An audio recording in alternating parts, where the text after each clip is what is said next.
أشهد أن لا إله إلا الله وحده لا شريك له وأشهد أن محمدا عبده ورسوله أما بعد فأعوذ بالله من الشيطان الرجيم بسم الله الرحمن الرحيم الحمد لله رب العالمين الرحمن الرحيم مالك يوم الدين إياك نعبد وإياك نستعين اهدنا الصراط المستقيم صراط الذين أنعمت عليهم غير المغضوب عليهم ولا الضالين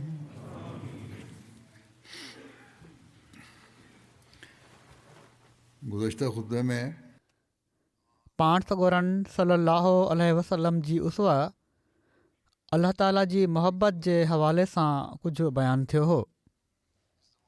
हिन ज़माने में पाण सॻोरन सल्लल्लाहु अलैहि वसल्लम जे सचे ग़ुलाम जे अमल ऐं पंहिंजे आका जी मुताबिक़त में इत्तिबा में इन अल्लाह ताला जी मोहबत जी झलक असांखे नज़र अचे थी। हीअ मिसाल अॼु बि आहिनि, माना त अल्लाह ताला जी मोहबत जा जेके आला मयार आहिनि ऐं इन जे नतीजे में जेके अल्लाह ताला जा मथनि फज़ल थिया ऐं जेका ख़ुदा ताला सां खेनि मोहबत हुई, इनखे माण्हू बि महसूसु कंदा हुआ। पर बहरहाल मां बाक़ी कुझु वाक़िया बयानु करण खां पहिरियां हज़रत मसीह मऊद अलैहिस्सलाम जे पंहिंजनि लफ़्ज़नि में इन मोहबत जो ज़िक्र कयां थो। हिकिड़े हंधि पाण फ़रमाइनि था, मां कुझु बयानु नथो करे सघां त मुंहिंजो कहिड़ो अमल हुयो जंहिंजे करे हीअ अल्लाह ताला जी इनायत शामिल हाल थी। सिर्फ़ु पंहिंजे अंदरि हीउ अहसासु कयां थो त फितरतनि मुंहिंजी दिलि खे ख़ुदा ताला ॾांहुं वफ़ादारीअ सां हिकिड़ी कशिश आहे जेका कंहिं शइ जे रोकण सां रुकिजी नथी सघे। सो ही उन ई जी इनायत आहे जेके अल्लाह ताला जा मूं ते अहसान आहिनि। जहिड़ो की मूं गुज़िरियल ख़ुतबे में बि ॻाल्हि कई हुई त पाण इन ॻाल्हि जो बि इज़हार केतिरनि ई जॻहियुनि ते फ़रमायो अथनि त हीउ सभु कुझु मूंखे इन लाइ मिलियो आहे जो मां अल्लाह ताला जे महबूब ऐं प्यारे नबी सल्लल्लाहु अलैहि वसल्लम जी कामिल इत्तिबा करण वारो ऐं साणनि मोहबत करण वारो आहियां ऐं इन जे नतीजे में पोइ अल्लाह ताला जी मोहबत जा दरवाज़ा बि मूं ते खुलंदा विया ऐं इन जो इदराक बि मूंखे पैदा थियो। पोइ अल्लाह ताला जे फज़लनि जो मींहुं मूं ते वसंदो वियो। इन ई दिली कैफ़ियत जो ज़िक्र कंदे संदन सीरत बयानु कंदे हज़रत शेख याक़ूब अली साहब इरफ़ानी हिकिड़े हंधि लिखनि था त हज़रत मसीह मऊद अलैहिस्सलातु वस्सलाम लिखियो आहे त अल मसाजिदो मकानी वस्वालिहून इख़वानी व ज़िक्रुल्लाह माली व ख़ल्क़ुल्लाह अयाली। मुंहिंजो घरु मस्जिदूं आहिनि ऐं सालिहीन मुंहिंजा भाइर आहिनि। अल्लाह ताला जो ज़िक्र मुंहिंजो माल ऐं दौलत आहे। उन जी मख़लूक मुंहिंजो कुटुंब आहे। माना त इन मां हीउ सभु कुझु ई अल्लाह ताला जे चौधारी घुमे पियो थो जेको पाण बयानु फ़रमायो अथनि। हज़रत मसीह मऊद अलैहिस्सलातु वस्सलाम हिकिड़े हंधि फ़रमाइनि था त असीं हर हिकु शइ सां सिर्फ़ु अल्लाह ताला जे लाइ प्यारु कयूं था। घरवारी हुजे, ॿार हुजनि, दोस्त हुजनि, सभिनी सां असांजो तालुक़ु अल्लाह ताला जे लाइ आहे। इहा ई उहा तालीम आहे जेका अल्लाह ताला ॾिनी आहे। ऐं इन खे पोइ पाण सॻोरन सल्लल्लाहु अलैहि वसल्लम फ़रमायो आहे इन तालीम खे फैलायो ऐं इन जो सभिनी खां वधीक इज़हार हिन ज़माने में पाण सॻोरन सल्लल्लाहु अलैहि वसल्लम जी पोइवारी में हज़रत मसीह मऊद अलैहिस्सलातु वस्सलाम जे अमल जे ज़रिए सां थिए थो।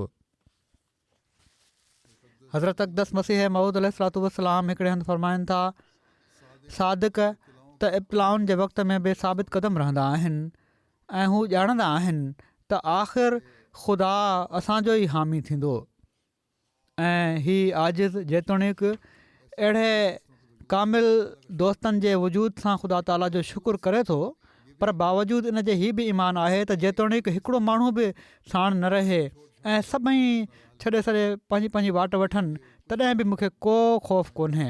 मां ॼाणा थो त ख़ुदा ताला मूं सां गॾु आहे। जेकॾहिं मां पीठो वञा ऐं चिभाटियो वञा ऐं हिकिड़े ज़रे खां बि वधीक हक़ीर थी वञा ऐं हर पासे खां ईज़ा ऐं गार ऐं लानत ॾिसां, तॾहिं बि मां आख़िर फ़तहयाब थींदुसि।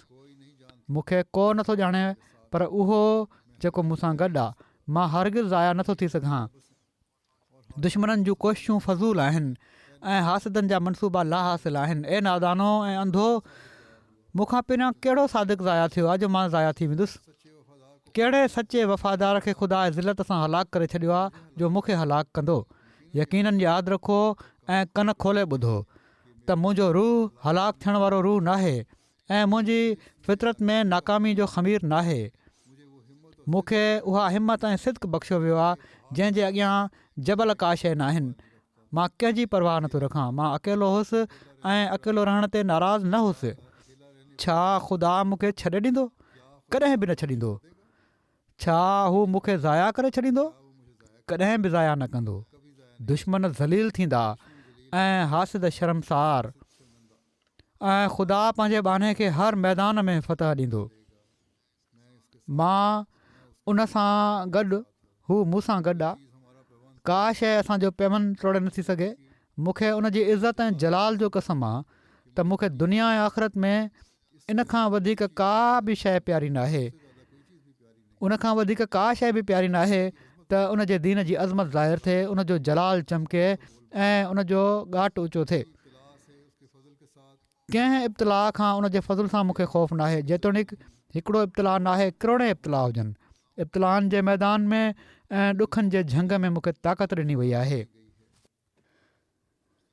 फ़ारसी में पाण फ़रमाइनि था हिकिड़े शेर में त मन्ना निस्तम के रूज़े जंग बीनी पुश्ते मन आमनम कांदर में आने ख़ाको हूं बीनी सरे। माना त मां उहो न आहियां जो जंग जे ॾींहुं तूं मुंहिंजी पुठि ॾिसी, ऐं पर मां उहो आहियां जो तूं मुंहिंजो मथो ख़ाक ऐं खून जे विच में ॾिसंदे। पाण असांखे फ़रमाइनि था त हीअ मुंहिंजी हालत आहे ख़ुदा ताला जी मोहबत में। सो जेकॾहिं को मुंहिंजे क़दम ते हलणु नथो चाहे, जमायत खे मुखातिब करे फ़रमायूं त मूंखां अलॻि थी वञे। तकलीफ़ूं त ईंदियूं, मूंखे कहिड़ी ख़बर त अञा कहिड़ा कहिड़ा ख़ौफ़नाक झंग ऐं कंडनि वारियूं माथिरियूं दरपेश आहिनि जिन खे मां तइ करिणो आहे। वरी फ़रमाइनि था, छा ज़लज़लनि खां डिॼी सघूं था? छा असां ख़ुदा ताला जी वाट में इब्तिलाउनि खां ख़ौफ़नाक थी वेंदासीं? छा असां पंहिंजे प्यारे ख़ुदा जी कंहिं आज़माइश खां जुदा थी सघूं था? हरगिज़ नथा थी सघूं। हिकिड़ी रिवायत हज़रत मिर्ज़ा बशीर अहमद साहब बयानु कनि था, जंहिंमें अल्लाह ताला सां महबत ऐं उन जे दीन ख़ातिर क़ुर्बानी जे जज़्बे जो ज़िक्र कंदे पाण फ़रमाइनि था। मिर्ज़ा बशीर अहमद साहब फ़रमाइनि था त मूंखे मौलवी सरवर शाह साहब ही ॿुधायो, रिवायत ॾिनी आहे त जन ॾींहंनि में गुरदासपुर में करमदीन सां केस हुयो। मजिस्ट्रेट तारीख़ विधी हुई ऐं हज़रत साहब कादियान आयल हुआ त हुज़ूर तारीख़ खां 2 ॾींहं पहिरियां मूंखे गुरदासपुर मोकिलियो त जीअं मां उते वञी के हवाला कढी तयारु रखां, छो त अॻिली हाज़िरी ते हवाला पेश थियणा हुआ। हुज़ूर मूंसां गॾु शेख हामिद अली ऐं अब्दुल रहीम बोरची खे बि गुरदासपुर मोकिलियो। जॾहिं असीं गुरदासपुर घर आयासीं त हेठां डॉक्टर मोहम्मद इस्माइल ख़ान साहब मरहूम खे सॾु कयोसीं। उहे उते हुआ त हू हेठि अचनि ऐं दर खोलनि। डॉक्टर साहब मौसूफ़ उन वक़्तु घर में मथे तरसियल हुआ। असांजे सॾु करण ते डॉक्टर साहब बेताब थी रोअण ऐं रड़ियूं करणु शुरू करे ॾिनियूं। असां ॾाढा सॾ कयासीं, पर हू ओड़ी तरह रोअंदा रहिया। आख़िर थोरी देरि खां पोइ हू ॻोढ़ा उघंदे हेठि आया। असां सबबु पुछियोसीं त उन्हनि चयो त मूं वटि मोहम्मद हुसैन मुंशी आयो हो। अदालत में मुंशी हुयो हिकिड़ो गैरहमदी। मौलवी साहब चवनि पिया त मोहम्मद हुसैन मज़कूर गुरदासपुर में कंहिं कोर्ट में मुंशी या पेशकार हुयो ऐं सिलसिले जो ॾाढो मुखालिफ़ हुयो ऐं मौलवी मोहम्मद हुसैन बटालवी जे मिलण वारनि मां हो। ख़ैर डॉक्टर साहब बयानु कयो, माना त डॉक्टर साहब जॾहिं हेठि आया त उन्हनि ॿुधायो त मोहम्मद हुसैन मुंशी आयो हो ऐं उन मूंखे ॿुधायो त अॼुकल्ह हिते आर्यन जो जलसो थियो आहे। के आर्या पंहिंजे दोस्तनि खे बि जलसे में वठी विया हुआ, जीअं त अहिड़ी तरह मां बि उते हलियो वियुसि कंहिं आर्या दोस्त सां गॾु। जलसे जी कार्रवाई खां पोइ इंतिज़ामिया ऐलान कयो त हाणे जलसे जी कार्रवाई थी चुकी आहे, हाणे माण्हू हलिया वञनि, आम माण्हू जेके आहिनि। असां कुझु प्राइवेट ॻाल्हियूं करणियूं आहिनि, जीअं त सभई ॿिया माण्हू उथी हलिया विया, मां बि वञणु लॻुसि, पर मुंहिंजे आर्या दोस्त चयो त बि गॾु था हलूं, तव्हां हिकु पासे थी वेही रहो या ॿाहिरि इंतज़ारु कयो। जीअं त मां उते हिकु पासे थी वेही रहियुसि। मोहम्मद हुसैन साहब हीअ गैरहमदी आहिनि, हीअ चवनि था। पोइ आर्यन मां हिकिड़ो माण्हू उथियो ऐं मजिस्ट्रेट खे मिर्ज़ा साहब जो नालो वठी चवणु लॻो त हीउ शख़्स असांजो वॾो दुश्मन ऐं असांजे लीडर लेखराम जो क़ातिल आहे। हाणे हू तव्हांजे हथ में शिकार आहे ऐं सॼी क़ौम जी नज़र तव्हां ते आहे। जेकॾहिं तव्हां इन शिकार खे छॾे ॾिनो त तव्हां क़ौम जा दुश्मन चवराईंदो। उन शख़्स अहिड़े क़िस्म जूं जोश ॼाणाइण वारियूं ॻाल्हियूं कयूं। इन ते मजिस्ट्रेट जवाबु ॾिनो त मुंहिंजो त पहिरियां खां ख़्यालु आहे त थी सघे त न सिर्फ़ु मिर्ज़ा खे ऐं पर इन केस में जेतिरा बि उनजा साथी आहिनि ऐं शाहिद आहिनि सभिनी खे जहन्नुम में पहुचाए छॾियां। पर छा कजे जो केस अहिड़ी होशियारी सां हलायो पियो थो वञे जो का हथ विझण जी जॻह नथी मिले। पर हाणे मां वाइदो थो कयां त खणी कुझु बि थी वञे, इन पहिरीं पेशी में ई पहिरीं हाज़िरी में ई अदालती कार्रवाई अमल में वठी ईंदुसि। मौलवी साहब चवनि पिया त डॉक्टर साहब बयानु कनि पिया त मोहम्मद हुसैन मूंखे चए पियो त तव्हां न सम्झिया हूंदव त अदालती कार्रवाई मां छा मुराद आहे। इन जो मतिलबु हीअ आहे त हर मजिस्ट्रेट खे हीउ अख़्तियार हूंदो आहे त शुरू या केस जे दौरान जॾहिं वणेसि मुलज़िम खे बिना ज़मानत क़बूल कए गिरफ़्तार करे हवालात में विझी छॾे, जेल में विझी छॾे। मोहम्मद हुसैन चयो त डॉक्टर साहब तव्हांखे ख़बर आहे त मां तव्हांजे सिलसिले जो वॾो मुखालिफ़ आहियां। मौलवी मोहम्मद हुसैन जो ही पोइ लॻो हुयो, मुखालिफ़ बि हुयो, नालो बि साॻियो हुअसि। पर मूं में हीअ ॻाल्हि आहे त मां कंहिं मौज़िज़ ख़ानदान खे ज़लील ऐं बर्बादु थींदे ख़ुसूसन हिंदुनि जे हथां ज़लील थींदे नथो ॾिसी सघां। ऐं मूंखे ख़बर आहे त मिर्ज़ा साहब जो ख़ानदान ज़िले में सभिनी खां वधीक मौज़िज़ आहे।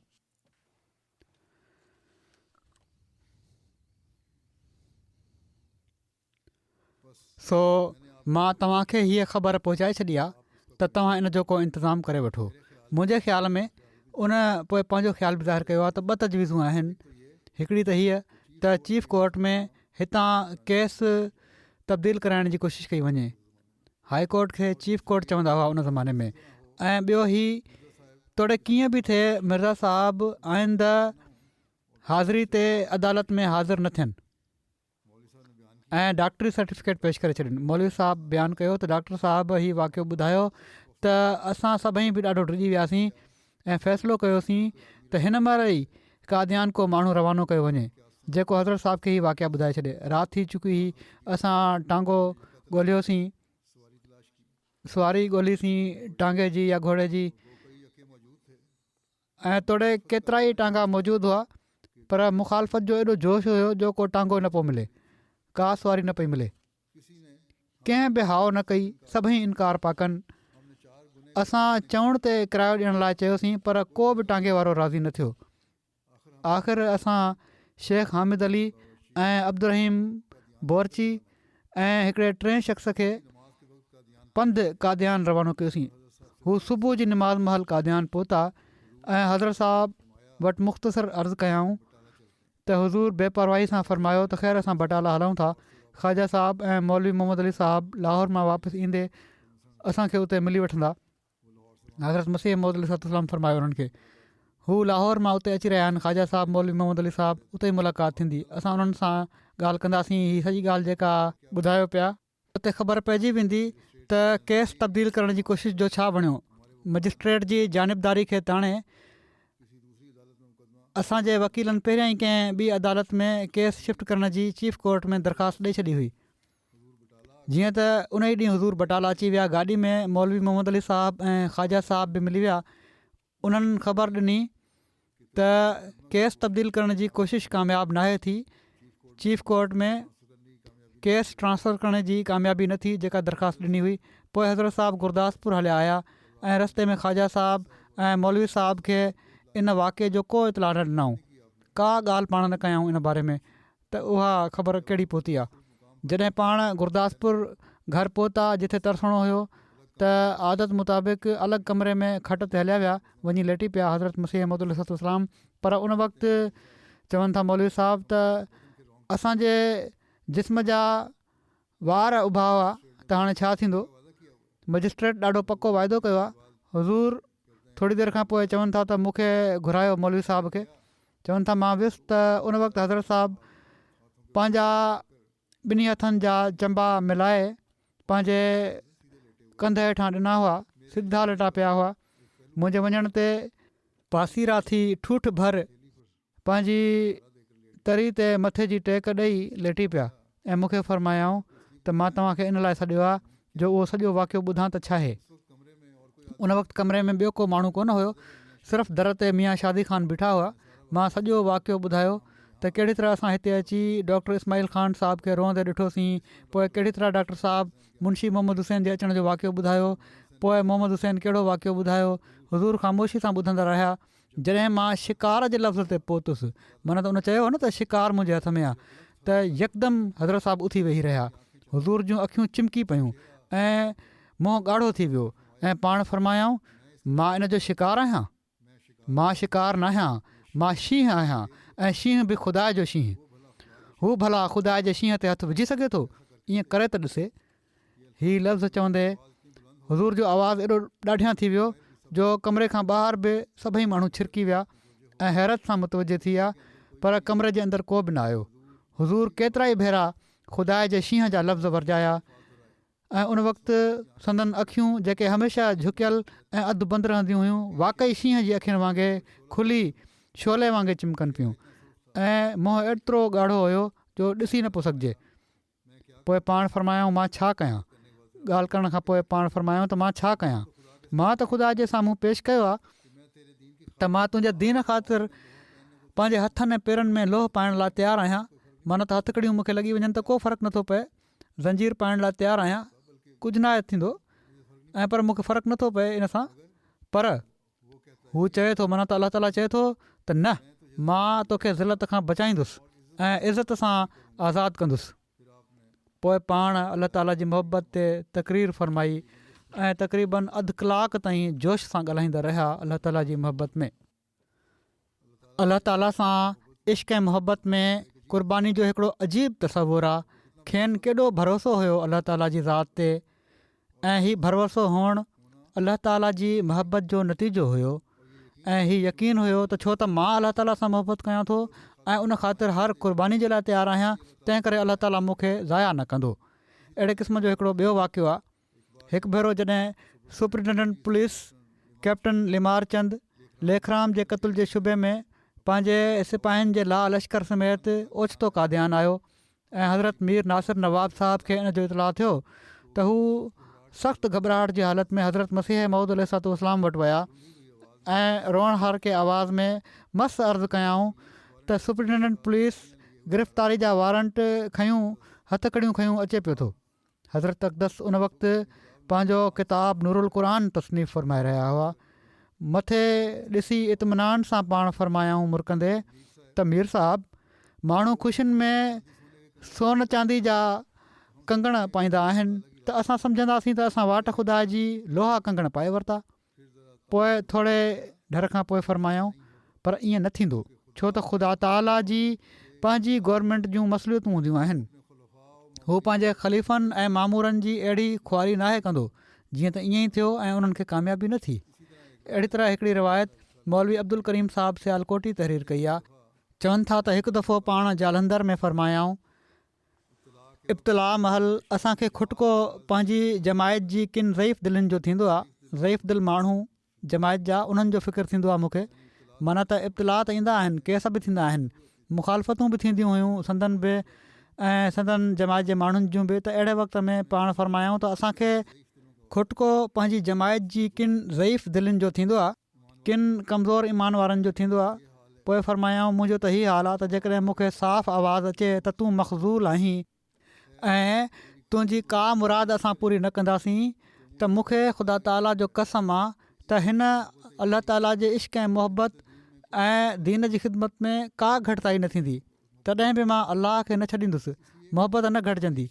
इन लाइ जो मां त उनखे ॾिसी चुको आहियां, मुंहिंजो त अलाह ताला ते तवकुल ऐं यकीन आहे, मुंहिंजी मुहबत में त का कमी न थींदी, तोड़े जेको मर्ज़ी थी वञे। अहिड़ी तरह नवाब मुबारका बेगम साहिबा हिकिड़ी ॿी रिवायत बयानु फ़रमाइनि थियूं, चवनि थियूं त मंझंदि पंहिंजे सभिनी खां वधीक करे महबूब अलाह ताला जी ज़ात जो इश्क़ बि, जेको संदन रूह ऐं बदन जे ज़रे ज़रे में मौजूदु हुयो, संदन हर कौन फ़ैल मां हर वक़्तु नुमाया नज़र अचे पियो। मां निमाज़ जे वक़्तनि खां बग़ैर बिखेन पंहिंजे करीम रब खे तड़पी तड़पी पुकारींदे ॿुधो आहे, सिर्फ़ु निमाज़ुनि जे वक़्त में न, ऐं पर आम हालतुनि में बि तड़पी तड़पी दुआ में पुकारींदे ॿुधो आहे। ऐं पाण छा चवंदा हुआ त मुंहिंजा प्यारा अलाह, मुंहिंजा प्यारा अलाह, मुंहिंजा प्यारा अलाह, इन आवाज़ सां पुकारींदा पिया वञनि। ऐं हीअ आवाज़ु ॼण त पाण चवनि थियूं त मां हिन वक़्तु बि ॿुधां पई थी, मुंहिंजे कननि में गूंजे पई थी ऐं संदन ॻोढ़ा वहंदे ॾिसां पई थी। मां हीउ नज़ारो मुंहिंजे साम्हूं आहे। पाण उन वक़्त जो हिकिड़ो मंज़रु अखियुनि अॻियां ॿधो अथनि, पंहिंजे प्यारे अज़ली अब्दी ख़ुदा ताला जे लाइ गैरत जो हिकिड़ो नमूनो अखियुनि ॾिठो पेश कयां थी। पाण फ़रमाइनि थियूं, चवनि थियूं त हीअ त दुआनि जी हालत हुई जेका मूं ॾिठी हुई, पर हिकिड़ो वाक़ियो बि पेश करे थी छॾियां। लिखनि थियूं त पाण हुजरे में हुआ, ॿाहिरि वञण लाइ तयारु हुआ, काॾे वञी रहिया हुआ ॿाहिरि। मां हुज़ूर वटि हुयसि, असांजी वॾी चाची साहिबा जी ख़ादमा, ख़ासि ख़ादमा, जेका ताई साहिबा जे लॻभॻि गॾु ई अहमदी बि थी वई हुई ऐं बेश्ती मक़बरे में दफ़न आहे, हज़रत अम्मा जान वटि आई ऐं पंहिंजे तरफ़ां अज़ीज़दारी सम्झी उन्हनि वटि असांजे चाचे मिर्ज़ा इमामदीन जी वफ़ात ते अफ़सोस जो इज़हार करणु लॻियूं। जेॾी महिल उनजे वातां हीअ लफ़्ज़ निकिरी रहिया हुआ त बड़ा ई चङा बंदासीं, पंजाबी में चयईं, माना तमामु भलो माण्हू हो। हज़रत मसीह मौद अलैहिस्सलाम ॿाहिरि निकिता, हुज़ूर जो चहिरो मुबारक ॻाढ़ो थी रहियो हुयो। पाण पंहिंजी लठ ज़मीन ते हणी चयऊं, बदबख़्त, तूं मुंहिंजे घर में मुंहिंजे ख़ुदा जे दुश्मन जी तारीफ़ थी करीं। मिर्ज़ा इमामदीन साहिब त इस्लाम खां फिरियल हुआ ऐं अलाह ताला ते टोकूं कंदा हुआ। संदन गैरत बर्दाश्त न कयो त घर में वेही, उन्हनि जे घर में वेही उनजो ज़िक्र थिए। नवाब मुबारका बेगम साहिबा लिखनि थियूं त अहिड़ो जलाल संदन आवाज़ में हुयो जो उहा औरत उतां तेज़ वठी भॻी। मिर्ज़ा इमामदीन साहिबु डरिया हुआ ऐं पाण कॾहिं बर्दाश्त करे पिया सघनि त संदन घर में हिकिड़े दहरीअ जी एतिरे क़दुरु तारीफ़ थिए। पाण पंहिंजे आका हज़रत मोहम्मद रसूलुल्लाह सल्लल्लाहु अलैहि वसल्लम जी पैरवी में नंढपण ऐं जवानी खां ई ख़ुदा ताला जी मोहबत में पंहिंजो वक़्तु गुज़ारियो आहे। हिकिड़ी रिवायत में हज़रत मिर्ज़ा बशीर अहमद साहिबु लिखनि था त हिकिड़े सिख ज़िमीदार जो बयानु आहे, जंहिं हज़रत मसीह मऊद अलैहिस्सलाम खे असांजे ॾाॾे तरफ़ां नौकिरी जो पैगाम आणे ॾिनो, त हिकु दफ़ो हिकिड़े वॾे ऑफिसर या रइस असांजे ॾाॾे खां पुछियो त ॿुधां थो त तव्हांजो हिकिड़ो नंढो पुटु बि आहे, पर असां उनखे कॾहिं ॾिठो कोन्हे। ॾाॾे साहिबु मुरकंदे फ़रमायो, हज़रत मसीह मऊद अलैहिस्सलाम जे वालिद, हा मुंहिंजो हिकिड़ो नंढो पुटु त आहे, पर हू ताज़ी शादीशुदा कुंवारियुनि वांगुरु घटि ई नज़र ईंदो आहे। जेकॾहिं उनखे ॾिसणो हुजे त मस्जिद जी कंहिं कुंड में वञी ॾिसी वठो, हू त मसीतड़ आहे। हिन रिवायत खे वधीक मेराजदीन साहिबु उमर बि वज़ाहत सां लिखियो आहे त पाण फ़रमायाऊं त मस्जिद में वञी सकाया जी टूटी में ॻोल्हियो, उते जेका वज़ू करण जी जॻह पाणी जी टंकी आहे, टूटियूं आहिनि, उते वञी ॻोल्हियो। जेकॾहिं उते न नज़र अचे त मायूस थी वापसि न अचिजो, मस्जिद जे अंदरि हलिया वञिजो ऐं उते कंहिं कुंड में ॻोल्हिजो। जेकॾहिं उते बि न लभे त पोइ बि नाउमेद थी मोटी न अचिजो, कंहिं सिफ़ में ॾिसिजो त को उनखे वेढ़े बीहारे न वियो हुजे, छो त हू त ज़िंदगी में मोअल आहे। छो त फ़ना फ़िल्ला हुअण जी एॾी हालत थी चुकी आहे जो जेकॾहिं को उनखे सिफ़ में वेढ़े छॾे त हू अॻियां चुरपुर बि न कंदो, ख़बर बि न पवंदी। अहिड़ी तरह मिर्ज़ा बशीर अहमद साहिबु हिकिड़ी ॿी रिवायत बयानु कई आहे। लिखनि था त मूंखे बयानु कयो हाजी अब्दुल मजीद साहिबु लुधियानवी त हिकु दफ़ो हुज़ूर लुधियाना में हुआ। मुंहिंजे घर में हिकिड़ो निम जो वणु हुयो, छो त मींहोगी जो मौसमु हुयो। उन जा पन तमामु वणंदड़ ऐं सुहिणा सावा हुआ। हज़ूर मूंखे फ़रमायो त हाजी साहिबु हिन वण जे पननि ॾांहुं ॾिसो केॾा न वणंदड़ आहिनि। हाजी साहिबु चवनि था त मां उन वक़्तु ॾिठो त संदन अखियूं ॻोढ़नि सां भरियलु हुयूं। अलाह ताला जी कुदरत, उन जी मोहबत खेनि यादि अची वई ऐं इन जे करे उन वक़्तु संदन अखियुनि में ॻोढ़ा अची विया। हज़रत मुस्लिम मौद रज़ी अलाह ताला फ़रमाइनि था हीअ त हिकिड़ो माण्हू हुयो, बाद में हू तमामु मुख़लिस अहमदी थी वियो ऐं हज़रत साहिब सां उनजो वॾो तालुक़ु हुयो। पर अहमदी हुअण खां अॻु हज़रत साहिबु हिननि सां 20 सालनि ताईं नाराज़ रहिया ऐं सबबु हीउ हुयो जो हज़रत साहिब खे उन्हनि जी हिकिड़ी ॻाल्हि खां सख़्तु इनकबास थी वियो हुयो ऐं उहा अहिड़ी तरह त उनजो हिकिड़ो पुटु मरी वियो। हज़रत साहिबु पंहिंजे भाउ सां गॾु उन्हनि वटि उज़ुर लाइ विया, अफ़सोस करणु विया। उन्हनि में क़ाइदो कानून हुयो त जॾहिं को शख़्स ईंदो हुयो ऐं उन सां उन्हनि जा तमामु दोस्ताणा तालुकात हूंदा हुआ त उनखे भाकुर पाए रोअंदा हुआ, रड़ियूं कंदा हुआ। इन जे मुताबिक़ उन्हनि हज़रत साहिब जे वॾे भाउ सां भाकुर पाए ऐं रोअंदे चयो त ख़ुदा मूं ते वॾो ज़ुल्म कयो आहे। हीअ ॿुधी हज़रत साहिब खे अहिड़ी नफ़रत थी वई जो उन्हनि जी शिकिल ॾिसण बि न पिया चाहिनि। बाद में ख़ुदा ताला उन्हनि खे तौफ़ीक़ ॾिनी ऐं हू जहालतुनि खां निकिरी आया उहे शख़्स। अहिड़ी तरह हज़रत मिर्ज़ा बशीर अहमद साहिबु हिकिड़ी ॿी रिवायत बयानु कई आहे। मुंशी ज़फ़र अहमद साहिबु कपूर थलवी चवनि था तहरीर ज़रिए मूंसां बयानु कयो त हज़रत मसीह मौद अलैहिस्सलाम खे मथे जे चकरनि जी तकलीफ़ हुई। हिकिड़े तबीब जे बारे में ॿुधो वियो त हू इन में ख़ासि महारत रखे थो, इन बीमारीअ जो इलाजु करे थो। उनखे घुरायो वियो किरायो ॾेई ऐं किथां परे खां। उन हज़ूर खे ॾिठो ऐं चयईं त 2 ॾींहंनि में तव्हांखे ठीकु करे छॾींदुसि मां। हीअ ॿुधी हज़रत साहिबु अंदरि हलिया विया ऐं हज़रत मौलवी नूरुद्दीन साहिब खे चिठी लिखियाऊं त हिन शख़्स खां मां इलाजु हरगिज़ नथो कराइणु चाहियां। हीअ छा ख़ुदाई जी दावा थो करे? हिन खे वापसी जो किरायो ऐं वधीक 25 रुपया ॾेई मोकिले छॾियो ऐं पंहिंजे अंदरां मोकिलियऊं त हीअ उन्हनि खे ॾेई छॾियो ऐं उनखे उनखां मोकिलाए छॾियो। जीअं त ईअं ई कयो वियो। पाण फरमायाऊं हीअ थो चए त मां ठीकु करे छॾींदुसि। ख़ुदा ताला खां अलावा केरु आहे ठीकु करण वारो? असुलु शाफ़ी त ख़ुदा ताला जी ज़ात आहे। अहिड़ी तरह हज़रत मिर्ज़ा बशीर अहमद साहिबु हिकिड़ी ॿी रिवायत बयानु कनि था मुंशी ज़फ़र अहमद साहिबु कपूर थलवी जी त चौधरी रुस्तम अली साहिबु मरहूम इंस्पेक्टर रेलवे हुआ। 150 रुपया हर महीने पघार मिलंदी हुअनि। तमामु मुख़लिस ऐं जमायत में क़ाबिल ज़िक्र माण्हू हुआ। हू 20 रुपया हर महीने पाण वटि रखी बाक़ी सॼी पघार हज़रत साहिब खे मोकिले छॾींदा हुआ। हमेशह उन्हनि जो ई क़ाइदो कानून हो। इन्हनि जो हिकिड़ो पुटु हुयो, हू बीमार थियो त हू उनखे कादियान वठी आया पंहिंजी घरवारी समेत। हज़रत मसीह मौद अलैहिस्सलाम जे घर तरसिया। हज़रत अक़दस हिकिड़े ॾींहुं फरमायो त राति मां रोया में ॾिठो आहे त मुंहिंजे ख़ुदा खे को गारियूं थो ॾिए। मूंखे इन जो ॾाढो सदमो थियो। जॾहिं पाण रोया जो ज़िक्र फरमायाऊं त उनखां ॿिए ॾींहुं चौधरी साहिब जो पुटु फ़ौत थी वियो, छो त हिकिड़ो ई पुटु हुयो। उन जी वालदा ॾाढो रुनी पिटी ऐं इन हालत में उनजे वात मां निकितो, अड़े ज़ालिम, तूं मूं ते वॾो ज़ुल्म कयो आहे, माना त ख़ुदा खे मुखातिबु कयईं। अहिड़ा लफ़्ज़ हू चवंदी रही जेके हज़रत साहिबु ॿुधी वरिता। ओॾी महिल पाण ॿाहिरि आया ऐं हज़ूर खे ॾाढो तकलीफ़ थी ऐं वॾे जोश में पाण फरमायाऊं त हिन ई महिल हीअ औरत मुंहिंजे घरां हली वञे। डॉक्टर साहिबु मीर मोहम्मद इस्माइल साहिब जी वालदा जेका वॾी दानिशमंद ऐं फ़हमीदा हुई, उन चौधरी साहिब जी घरवारी खे सम्झायो ऐं चयईं त हज़रत साहिबु ॾाढा नाराज़ आहिनि। उन तौबा कई ऐं माफ़ी वरिती ऐं चयईं त हाणे मां रहंदसि बि कोन। मीर साहिब जी वालदा हज़रत साहिब सां अची ॻाल्हि कई त हाणे माफ़ी ॾियो। हूअ तौबा थी करे ऐं उन रोअण बि बंदि करे छॾियो आहे। हज़रत साहिबु फरमायो ठीकु आहे, उनखे रहणु ॾियो ऐं छोकिरे जी तजहीज़ ऐं तकफ़ीन जो इंतज़ामु कयो। शेख याक़ूब अली साहिबु इरफ़ानी हज़रत मसीह मऊद अलैहिस्सलाम जी सीरत जा तासुरात तहरीर कनि था त हज़रत मसीह मऊद अलैहिस्सलाम फरमाइनि था त जॾहिं बि मूंखे डलहौज़ी वञण जो इत्तिफ़ाक़ थियो, इरफ़ानी साहिबु लिखियो आहे त हज़रत मसीह मऊद अलैहिस्सलाम जे पंहिंजे लफ़्ज़नि में त पाण फरमाइनि था त जॾहिं बि मूंखे डलहौज़ी वञण जो इत्तिफ़ाक़ थींदो हुयो त जबलनि जे सावक वारनि हिसनि ऐं वहंदड़ पाणिनि खे ॾिसी तबियत में बेअख़्तियार अलाह ताला जी हमद जो जोश पैदा थींदो हुयो ऐं इबादत में मज़ो ईंदो हुयो ऐं मां ॾिसंदो हुउसि त तन्हाई जे लाइ उते भलो मौक़ो मिले थो। अहिड़ी तरह इन लज़त ऐं इश्क मोहबत जो ज़िक्र कंदे पाण हिकिड़े हंधि फ़रमाइनि था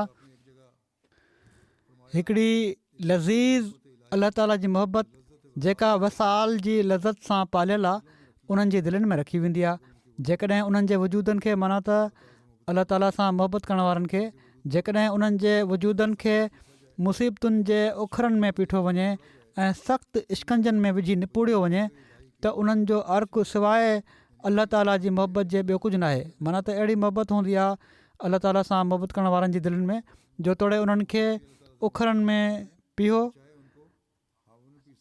जेको पीअण वारो कूंडी ॾंडो हूंदो आहे या ग्राइंडर में रखे वञो या पीउ छॾियो, तोड़े उन्हनि खे निपोड़े छॾियो, रस उन्हनि जो निचोड़े छॾियो, कंहिं इश्कंजे में विझी छॾियो, पर उते अलाह ताला जी मोहबत खां अलावा तव्हांखे कुझु नज़र न ईंदो।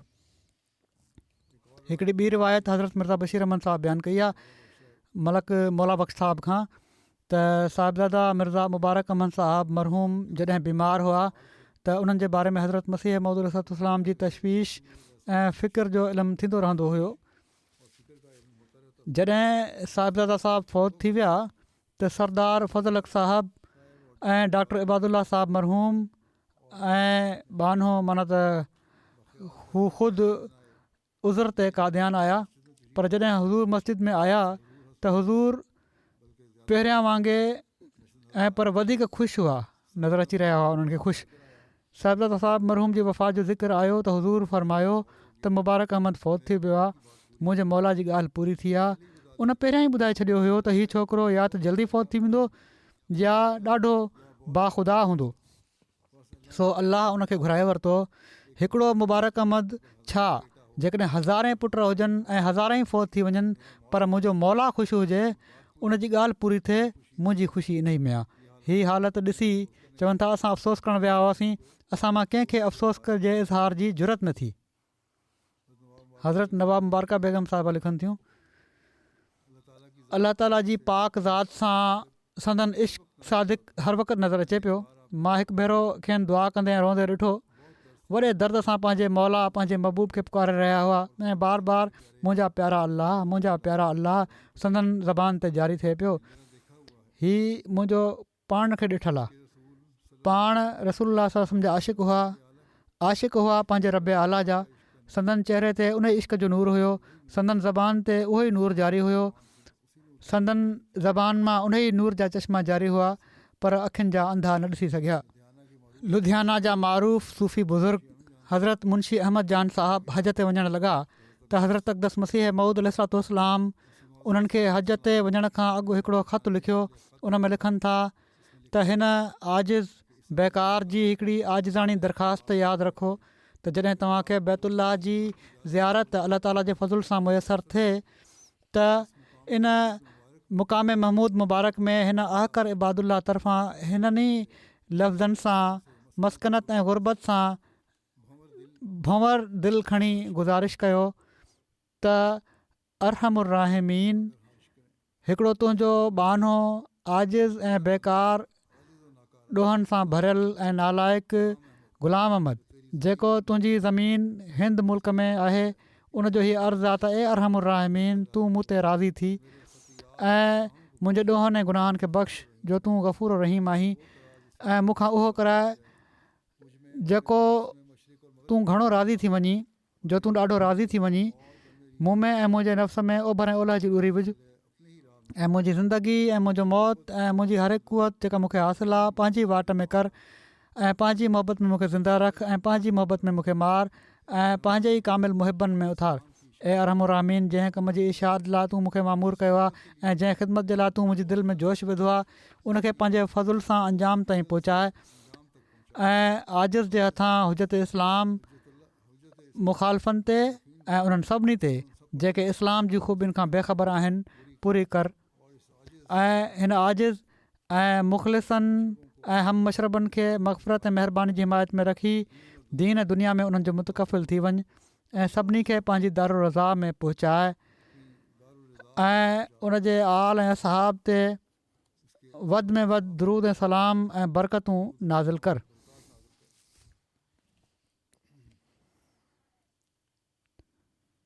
मां पूरी दुआ जा कुझु हिसा पढ़िया आहिनि, शायदि विच मां कुझु रहिजी विया आहिनि। बहरहाल हज़रत मुंशी साहिबु हज़रत मसीह मौद अलैहिस्सलाम जे हुकुम जे मुताबिक़ पंहिंजी जमायत सां गॾु हिन साल हज अकबर जे मौक़े ते बैतुल्ला ऐं अरफ़ात में हीअ दुआ कई। असां ॾिसूं था त कहिड़ी तरह इन जो हिकु हिकु लफ़्ज़ संदन मोहबत इलाही सां रंगीन आहे।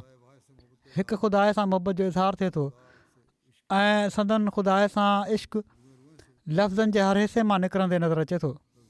हज़रत मसीह मौद अलैहिस्सलाम फ़रमाइनि था, मां चवां थो त जेकॾहिं मूंखे इन ॻाल्हि जो यकीन ॼाणायो वञे त ख़ुदा ताला सां मुहबत करणु ऐं उन जी इताअत में सख़्त खां सख़्तु सज़ा ॾिनी वेंदी, त मां कसम खणी चवां थो त मुंहिंजी फितरत अहिड़ी निकिती आहे जो उहा इन्हनि तकलीफ़ुनि ऐं मुसीबतुनि खे हिकिड़ी लज़त ऐं मुहबत जे जोश ऐं शौक़ सां बर्दाश्त करण लाइ तयारु आहे। ऐं बावजूदु अहिड़े यकीन जे जेको अज़ाब ऐं ॾुख जी सूरत में ॼाणायो वञे, कॾहिं बि ख़ुदा जी इताअत ऐं फ़रमाबरदारी खां हिकु क़दम ॿाहिरि निकिरण खे हज़ारे ऐं पर ला इंतिहा मौत खां वधी करे ॾुखनि ऐं मुसीबतुनि जो मजमूओ करार ॾिए थी। फ़रमाइनि था, केॾो न बदबख़्त आहे उहो इंसानु जंहिंखे हींअर ताईं हीअ ख़बर नाहे त उनजो हिकिड़ो ख़ुदा आहे जेको हर हिकु शइ ते क़ादिर आहे। असांजो बेहिश्त असांजो ख़ुदा आहे।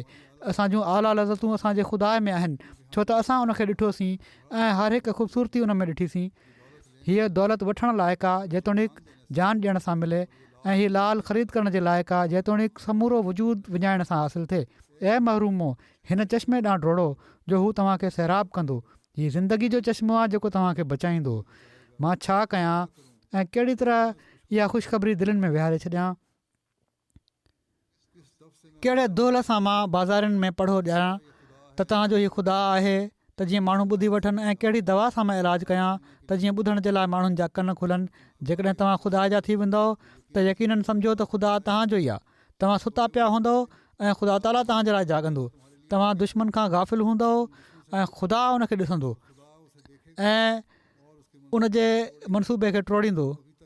तव्हां अञा ताईं नथा ॼाणो त तव्हांजे ख़ुदा में कहिड़ियूं कहिड़ियूं कुदरतूं आहिनि, ऐं जेकॾहिं तव्हां ॼाणो हा त तव्हां ते को अहिड़ो ॾींहुं न अचे हा जो तव्हां दुनिया जे लाइ सख़्तु ग़मगीन थी वञो हा। हिकिड़ो शख़्स जेको हिकिड़ो ख़ज़ानो पाण वटि रखे थो, छा हू हिकु पैसो ज़ाया थियण ते रहंदो आहे ऐं रड़ियूं कंदो आहे ऐं हलाकु थियणु लॻंदो आहे?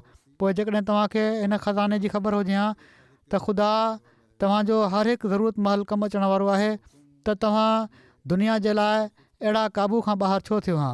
ख़ुदा हिकिड़ो प्यारो ख़ज़ानो आहे, उनजो क़दुरु कयो जो हू तव्हांजे हर हिकु क़दम में तव्हांजो मददगारु आहे। तव्हां बिना उन जे कुझु बि न आहियो ऐं न तव्हांजा असबाब ऐं तदबीरूं का शइ आहिनि। वरी ख़ुदा सां मुहबत जो इज़हार कंदे तमामु प्यारे अंदाज़ में पाण फ़रमायाऊं, ओ मुंहिंजा ख़ुदा, मुंहिंजा मौला, मुंहिंजा प्यारा मालिक, मुंहिंजा महबूब, मुंहिंजा माशूक। दुनिया चए थी, माना त पंहिंजो पाण खे चवनि पिया था, त दुनिया मूंखे चए थी त तूं काफ़िर आहीं, पर छा तोखां प्यारो मूंखे को ॿियो मिली सघे थो? जेकॾहिं हुजे त उन ख़ातिर तोखे छॾे ॾियां। पर मां ॾिसां थो त जॾहिं माण्हू दुनिया खां गाफ़िल थी वेंदा आहिनि ऐं मुंहिंजे दोस्तनि ऐं दुश्मननि खे इल्मु ताईं नाहे हूंदो त मां कहिड़ी हालति में आहियां, उन वक़्तु तूं मूंखे जाॻाईंदो आहीं ऐं मुहबत सां प्यार सां फ़रमाईंदो आहीं त ग़म न कर, मां तोसां गॾु आहियां। त पोइ ए मुंहिंजा मौला, हीउ कीअं मुमकिन आहे त इन अहसान जे हूंदे पोइ बि मां तोखे छॾे ॾियां? हरगिज़ न, हरगिज़ न। हज़रत मसीह मौद अलैहिस्सलाम फ़रमाइनि था त मां उहे निशान ॻणे नथो सघां जेके मूंखे मालूम आहिनि। मां तोखे सुञाणां थो त तूं ई मुंहिंजो ख़ुदा आहीं। पाण अलाह ताला खे मुखातिब कंदे फ़रमायाऊं, इन करे मुंहिंजो रूह तुंहिंजे नाले सां ईअं कुॾे थो जीअं खीर पियाक ॿार माउ खे ॾिसण सां, पर अक्सर माण्हुनि मूंखे सुञातो नाहे ऐं क़बूल न कयो आहे। सो हीअ अलाह ताला जी मुहबत ऐं अलाह ताला जो इश्क़ु हुयो जेको हज़रत मसीह मौद अलैहिस्सलाम खे पंहिंजे आका जी इत्तिबा में अलाह ताला सां पैदा थियो।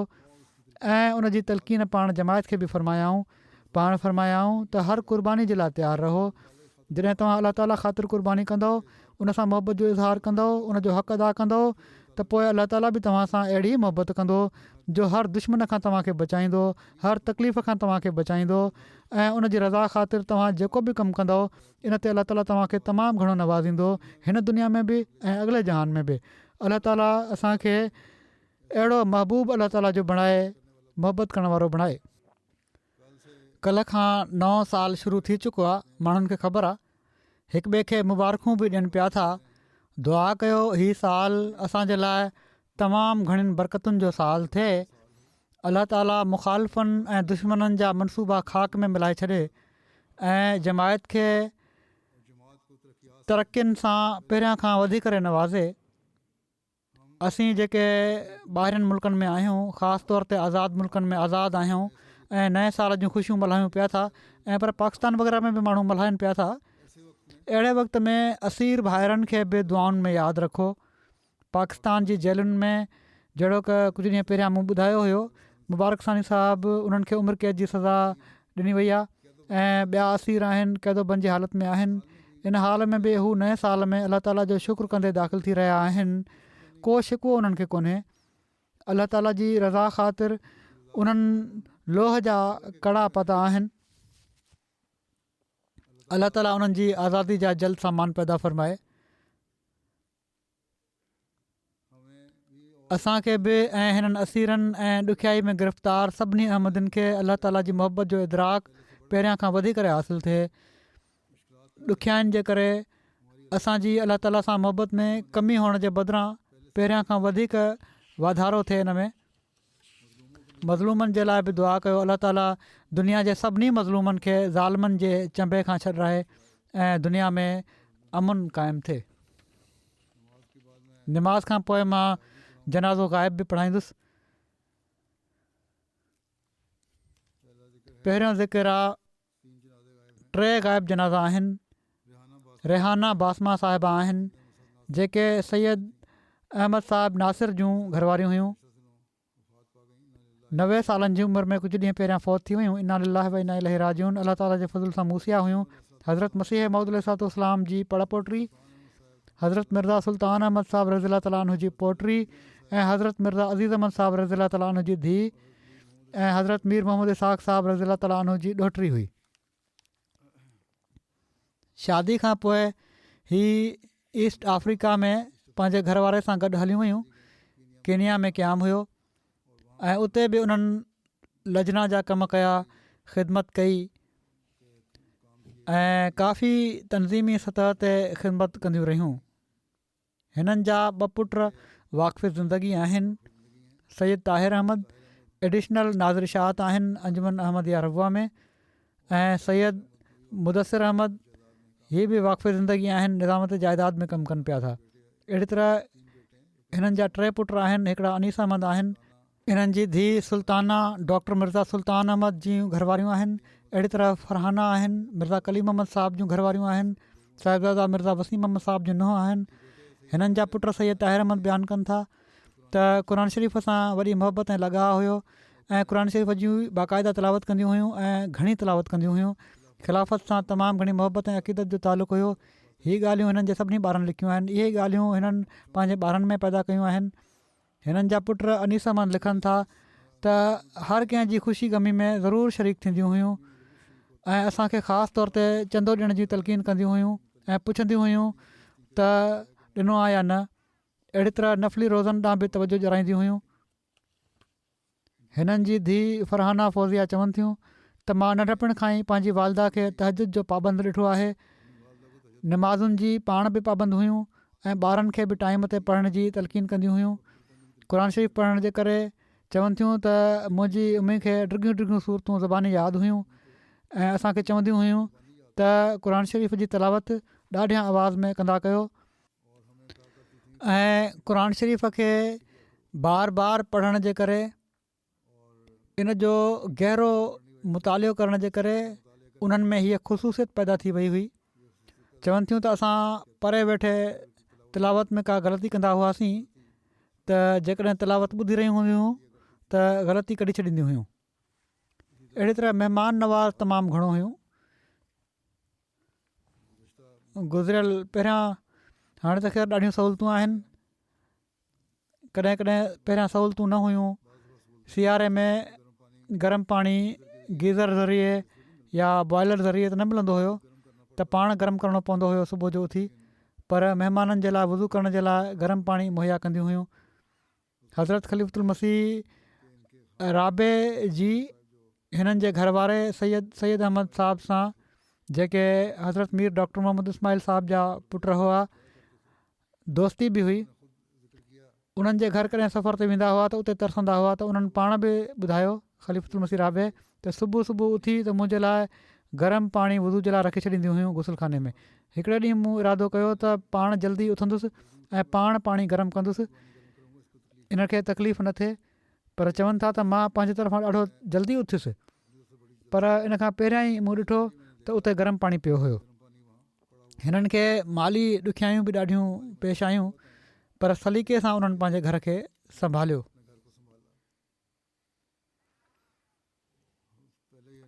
पहिरियां ई कीनिया में हुयूं जहिड़ो की मूं चयो। पोइ हज़रत ख़लीफ़ुल मसीह सालिस रहमुल्लाह जे चवण ते ई माण्हू पाकिस्तान वापसि अची विया ऐं हिते अची उहे हालात पहिरियां जहिड़ा त न रहिया, पर खिल ख़ुशी सां ऐं सब्र सां उन्हनि सभु कुझु बर्दाश्त कयो। हिननि जी भेण आहे अतीका फरज़ाना, हू चए थी त जमायती गैरत ॾाढी हुई, जमायत जे ख़िलाफ़ु कुझु बि ॿुधणु पसंदि न कंदियूं हुयूं। अहिड़ी तरह दुर शहवार दुरदाना आहिनि हिननि जी वॾी ॿी भेण। उहे चवनि थियूं त तहजिद महल उथण जी आदत हुअनि ऐं बग़ैर अलार्म जे ई उथी वेंदियूं हुयूं। ऐं मां धीअनि जे करे, मुंहिंजियूं 5 धीअरूं आहिनि, उन्हनि जे करे परेशान हुअसि त चवंदियूं हुयूं त परवाह न कर, अलाह ताला इन्हनि जा बहितर रिश्ता कंदो। ऐं अलाह ताला पोइ रिश्ता कराए बि छॾिया। चवनि थियूं ॾाढियूं साबरा ऐं शाकरा ऐं वॾे हौसले वारियूं हुयूं। अलाह ताला हिननि सां मग़फ़िरत ऐं रहम जो वर्ताव फरमाए। अॻिलो ज़िक्र आहे मुकरमा इफ़त हलीम साहिबा, साबिक़ नेशनल सदर लजना माइला लाइबेरिया। ही डॉक्टर अब्दुल हलीम साहब वाक़फ़े ज़िंदगी इंचार्ज क्लिनिक मनरोविया लाइबेरिया जूं घरवारियूं हुयूं। बीमार थियूं ऐं पर शायदि हॉलैंड अची वियूं हुयूं इलाज जे लाइ। 21 डिसंबर ते हिननि जी वफ़ात थी आहे 59 सालनि जी उमिरि में। इन्ना लिल्लाहि व इन्ना इलैहि राजिऊन। अलाह ताला जे फज़ल सां 1 भाङे 3 हिसे जूं मूसिया हुयूं। हिननि जे ख़ानदान में अहमदियत संदन परॾाॾे मुकरम मोहम्मद अली साहब जे ज़रिए आई, जन हज़रत ख़लीफ़ुल मसीह सानी रज़ी अल्लाह ताला अन्हु जे हथ ते बैत कई हुई। जुलाई 2004 में पंहिंजे घरवारे सां गॾु ही लाइबेरिया वयूं। 21 सालनि जो वक़्तु हिननि लाइबेरिया में गुज़ारियो ऐं इन दौरान में लजना जूं सदर बि रहियूं पाण। ऐं 2 मौक़नि ते हिननि खे ख़िदमत जो मौक़ो मिलियो ऐं हिन वक़्तु बि वफ़ात महल बि सदर लजना तौरु ख़िदमत जी तौफ़ीक़ हासिलु करे रहियूं हुयूं। तहजिद पढ़ंदड़ हुयूं, रोज़नि जो एहतमाम बाक़ाइदगी सां, क़ुर शरीफ़ जी तिलावत करण वारियूं, ख़िलाफ़त सां तमामु घणो तालुक़ ऐं मोहबत जो इज़हार रखण वारियूं, पंहिंजी तनज़ीमी ज़िम्मेवारियुनि खे वॾे इख़लास सां अदा कंदियूं हुयूं, माली तहरीकुनि में वधी हिसो वठंदियूं हुयूं, सदको ऐं ख़ैरात तमामु घणो कंदियूं हुयूं, महिमान नवाज़ी, सभिनी सां सुठी तरह मिलणु, ख़ुशि अख़लाक़ी ऐं ॾुखोयल इंसानियत जी ख़िदमत जे जज़्बे सां सरशार हुयूं। तमामु नेक ख़ातून हुयूं। पाण न सिर्फ़ु ख़ुदि क़ुर शरीफ़ जो शौक़ु तिलावत सां करण वारियूं हुयूं ऐं पर लजना जे लाइ ख़ुसूसी क्लास जो एहतमाम बि कराईंदियूं हुयूं ऐं ॿारनि खे क़ुर शरीफ़ पढ़ाईंदियूं हुयूं ऐं पोइ उन्हनि जी आमीन बि कराईंदियूं हुयूं। महिमान नवाज़ी जी हिननि में तमामु आला वसफ़ हुई ऐं कुझु ॾींहंनि ताईं महिमान नवाज़ी न कंदियूं हुयूं ऐं पर केतिरा केतिरा ॾींहं उन्हनि वटि माण्हू अची रहंदा हुआ महिमान ऐं ख़ुशदिली सां ई महिमान नवाज़ी कंदियूं हुयूं। ऐं पर रमज़ान जे महीने में बाक़ाइदगी सां हमेशह सहरी ऐं इफ़्तारी जो माण्हुनि लाइ जेके ज़रूरतमंद हुआ उन्हनि जे लाइ इंतज़ाम कंदियूं हुयूं। हर उहो शख़्स जेको उन्हनि खे सुञाणींदो हुयो संदन इन सिफ़त जो ज़िक्र वॾी मोहबत सां कंदो हुयो। हिकिड़े हल्के जूं सदर आहिनि आरफा साहिबा। हू चवनि थियूं नमाज़ जी पाबंदी जेको ॿुधायो त आहे ई, कॾहिं चवनि थियूं त उन्हनि जे घर वञण जो मौक़ो मिलंदो हुयो त नमाज़ुनि जी पाबंदी जो ई हाल हुयो जो कमु कंदे जेकॾहिं नमाज़ जो टाइम थी वेंदो हुयो त चवंदियूं हुयूं त पहिरियां नमाज़ पढ़ंदासीं, पोइ असीं आईंदा कम खे जारी रखंदासीं। कंहिं क़िस्म जो हीउ न हुयो त पहिरियां कमु करे वठो पोइ नमाज़ पढ़ी वठो, पहिरियां नमाज़ पोइ बाक़ी कमु जारी रखंदासीं। अहिड़ी तरह फ़ारूक शबीर साहब मुबलिग आहिनि उतां जा, चवनि था त जेकॾहिं इफ़त हलीम साहिबा जी शख़्सियत खे कुझु लफ़्ज़नि में बयानु करिणो हुजे त हीउ चवणु काफ़ी आहे त हू अहमदियत जो हक़ीक़ी चहिरो हुयूं। अहिड़ी तरह उतां जा लाइब्रेरियन लोकल मोमोक्रोमा साहब आहिनि, मुबलिक आहिनि अॼुकल्ह, चवनि था मूंखे केतिरनि ई मौक़नि ते हिननि सां मिलण ऐं ॻाल्हि ॿोल करण जो मौक़ो मिलियो ऐं हर भेरे मूंखे हीउ महसूसु थींदो हुयो जीअं मां हिकिड़ी अहिड़ी माउ सां ॻाल्हायां पियो थो जंहिंजी पंहिंजी औलाद जे लाइ मुहबत जी का हद नाहे हूंदी। हिननि जी पंहिंजी त का औलाद कोन हुई, पोइ हिते रहिजी वियल घर भातियुनि में घरवारा आहिनि। इन खां अलावा हिननि 2 ॿार एडॉप्ट कया हुआ। हिकिड़ी त पंहिंजे मुड़ुस जे भाउ जी धीउ आहे, उहा एडॉप्ट कयाऊं ऐं उनखे पालियऊं, पढ़े पई थी, उहा 14 सालनि जी आहे। पर हिकिड़ो ॿियो लाइब्रेरियन छोकिरो आहे अहमद मसूर संगबा, उहो बि नंढी उमिरि में एडॉप्ट कयाऊं, पंहिंजे ॿारनि वांगुरु उनजी पालना कयाऊं, उनखे पढ़ायूं लिखारायूं। अॼुकल्ह हू जामिया अहमदिया इंटरनेशनल घाना में दर्जा ख़ामसा जो शागिर्दु आहे। अलाह ताला हिननि ॿारनि जे लाइ हिननि जूं दुआऊं क़बूल करे ऐं हिननि सां मग़फ़िरत ऐं रहम जो वर्ताव फ़रमाए। टियों ज़िक्र आहे मुकरम अब्दुल अलीम अल बरबरी साहब ऑफ मिस्र जो। हीअ बि कुझु ॾींहं पहिरियां 64 सालनि जी उमिरि में फ़ौत थी विया। इन्ना लिल्लाहि व इन्ना इलैहि राजिऊन। मरहूम नेक मुख़लिस ऐं फ़िदाई अहमदी हुआ। हिननि जी घरवारी ऐं धीउ ख़ुदा जे फज़ल सां अहमदी आहे। हू लिखनि थियूं त मुंहिंजे घरवारे खे ख़ुदा ताला सां एतिरे क़दुरु मुहबत हुई जो लॻे पियो त जीअं हू ख़ुदा ताला जो ज़िक्र करण जे लाइ पैदा थिया आहिनि। तमामु भला बाख़लाक़ इंसान हुआ, कॾहिं कंहिंजे लाइ ख़राबु ॻाल्हि न चयाऊं। चवनि थियूं असांजी 31 सालनि जी शादी वारी ज़िंदगी में पाण मूंखे कॾहिं बि का तकलीफ़ न ॾिनऊं ऐं पर बहितरीनु ऐं नेक घरवारा हुआ। हिननि जी धीउ 2008 में MTA अल अरबिया ॾिसण खां पोइ बैत कई हुई। इन ते चवनि थियूं धीउ न ऐं पर ख़ुदि हिननि अब्दुल अलीम साहब ऐं उन्हनि जी धीउ 2008 में MTA ॾिसी बैत कई हुई। हीअ घरवारी उन्हनि जी लिखे थी त मां ॾाढी शदीद मुखालफ़त कई ऐं उन जे लाइ ॾाढियूं ॾुखियायूं पैदा कयमि मुखालफ़त में ऐं पंहिंजे घर वारनि खे घुराए उन्हनि जी मुखालफ़त कराई, पर हू सबुरु कंदा रहिया, ॿई पीउ ऐं धीउ। हिकिड़े ॾींहुं हू निमाज़ पढ़ी ॾाढियां आवाज़ में दुआ घुरी रहिया हुआ। मुड़ुस जे बारे में चवनि थियूं त मुंहिंजा घरवारा दुआ घुरी रहिया हुआ। मां ॿुधो हू बार हू मुंहिंजे बारे में चई रहिया हुआ त ए रब, या त मुंहिंजी घरवारी खे हिदायत ॾेई छॾ या पोइ इनखे मूंखां किथे परे वठी वञ। चवनि थियूं त मां इन दुआ मां ॾाढी मुतासिर थियसि, पर उन्हनि खे न ॿुधायमि ऐं मां दुआ कंदी रहियसि। आख़िर हिकिड़े महीने खां पोइ ख़ुदा ताला जे फज़ल सां मूंखे इनशराए सदर हासिलु थी वियो ऐं बैत जी तौफ़ीक़ मिली। माण्हू जेके चवंदा आहिनि न असांखे रहनुमाई नथी मिले, त माण्हू जेके नेक नियती सां रहनुमाई चाहींदा आहिनि उन्हनि जी अलाह ताला रहनुमाई फ़रमाईंदो बि आहे। बैत खां पोइ संदन भाइरनि शदीद मुखालफ़त कई, पर हू ईमान ते साबित क़दम रहिया। संदन भाइरनि हिकिड़े मशहूरु मुला खे घुरायो त जीअं हू हिननि खे अहमदियत खां फेराए, पर उहो मुला नाकाम रहियो। छो त लिखनि थियूं हिननि जूं घरवारियूं त मुंहिंजे घर वारे उनखे पंहिंजे अंदाज़ में हिकु ई जवाबु ॾिनो त हज़रत मसीह मऊद अलैहिस्सलाम जी सचाई मुंहिंजे लाइ एतिरे क़दुरु वाज़े आहे ऐं एतिरे क़दुरु मुंहिंजी दिलि में पकी थी चुकी आहे जो मां पंहिंजे ईमान खां नथो फिरी सघां। छो त हज़रत मसीह मऊद अलैहिस्सलाम जे ज़रिए मूंखे अलाह ताला जी सची मारिफत हासिलु थी आहे, जंहिंखे मां कंहिं क़ीमत ते नथो छॾे सघां। हीअ अलाह ताला जी मुहबत जो इज़हार जहिड़ी तरह ॾिसो कहिड़ी तरह हज़रत मसीह मऊद अलैहिस्सलाम माण्हुनि जी दिलनि में बि पैदा कयो आहे। मुजाहिदो कंदा हुआ इबादत जे लाइ तमामु घणो।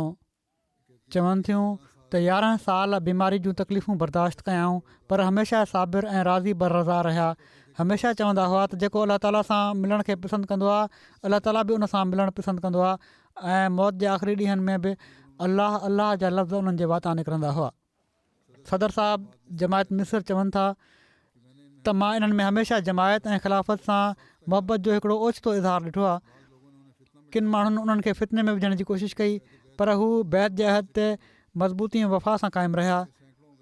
ॻोठ जे सवें गैर अहमदी माण्हुनि अहमदनि सां गॾु हिननि जी जनाज़े जी निमाज़ पढ़ी।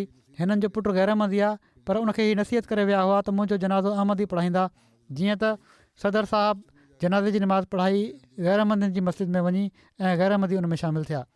पुटु अहमदी न आहे जहिड़ो की मूं चयो, पर सुठे अख़लाक जो मालिक आहे ऐं जमायत जे बारे में रिसर्च बि करे पियो थो। अलाह ताला हिननि सां मग़फ़िरत ऐं रहम जो वर्ताव फ़रमाए। ताहिर नदीम साहब बि हिननि जे बारे में लिखियो आहे। चवनि था कुझु साल पहिरियां मां मिस्र वियो हुउसि, उते मुलाक़ात थी हिननि सां। उते चवनि था ताहिर नदीम साहब त हिननि मूंखे हिकिड़ो वाक़ियो ॿुधायो पंहिंजी घरवारी जी बैत जो।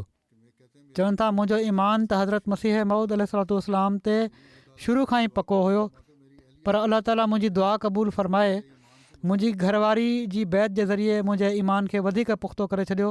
छो त को तसवुरु न पियो करे सघे त उहा घरवारी जेका मुंहिंजी शदीद मुख़ालिफ़ थी वई हुई, हाणे मूंसां गॾु हर जमायती इजलास ते वञे थी ऐं पंहिंजी ख़ुशदिली सां जमायत जा कमु करे थी। सफ़ाई, खाधो पचाइणु, हर शइ उते लजना जा जेके कम आहिनि उहे करे थी। अलाह ताला हिननि जे ॿारनि खे बि, धीउ खे बि, घरवारी खे बि इख़लास ऐं वफ़ा में वधाईंदो रहे। पुट खे बि जमायत क़बूल करण जी तौफ़ीक़ अता फ़रमाए। हिननि सां मग़फ़िरत ऐं रहम जो वर्ताव फ़रमाए।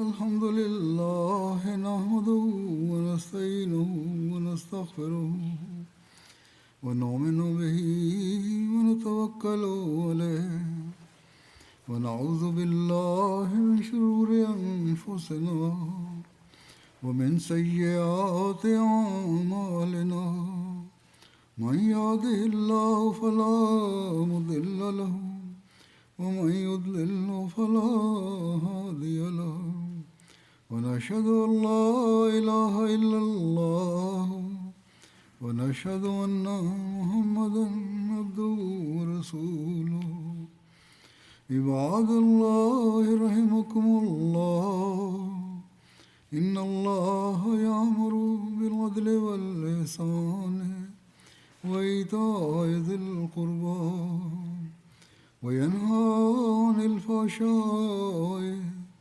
والمنكر والبغي يعظكم لعلكم تذكرون اذكروا الله يذكركم وادعوه يستجب لكم ولذكر الله أكبر.